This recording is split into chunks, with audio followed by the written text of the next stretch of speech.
ഇന്ന് പല ആളുകൾ പല രീതിയിലുള്ള പോസ്റ്റേഴ്സ് കാണിക്കാറുണ്ട്, എന്നിട്ട് ഒരു പേര് നൽകാറുണ്ട് അതിന്. ഇതെല്ലാം യോഗശാസ്ത്രവുമായി ബന്ധപ്പെടുത്തിക്കൊണ്ടാണ് ആൾക്കാർ പറയാറ്. ചുരുക്കി പറഞ്ഞു കഴിഞ്ഞാൽ നമ്മുടെ പല ആസനകളും അല്ലെങ്കിൽ പോസ്റ്ററുകളും ഇന്ന് യോഗശാസ്ത്രത്തിൽ പെട്ട് കഴിഞ്ഞിരിക്കുന്നു.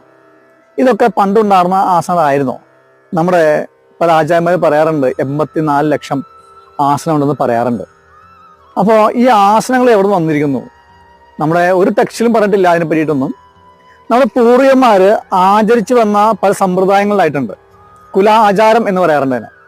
അവര് സിദ്ധിക്ക് വേണ്ടിയിട്ടും മോക്ഷത്തിന് വേണ്ടിയിട്ടും ചില ചിട്ടകൾ, ചില ക്രമീകരണങ്ങൾ നടത്തിയപ്പോൾ ചില ചിട്ടകൾ പാലിക്കേണ്ടതായിട്ട് വന്നിട്ടുണ്ട്.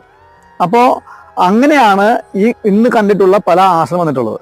ശീർഷാസനം പോലെയുള്ള കാര്യങ്ങളൊക്കെ വന്നിട്ടുള്ളത് അങ്ങനെയാണ്. അല്ലാതെ നമ്മൾ ഇന്ന് പഠിക്കുന്ന യോഗശാസ്ത്രമായി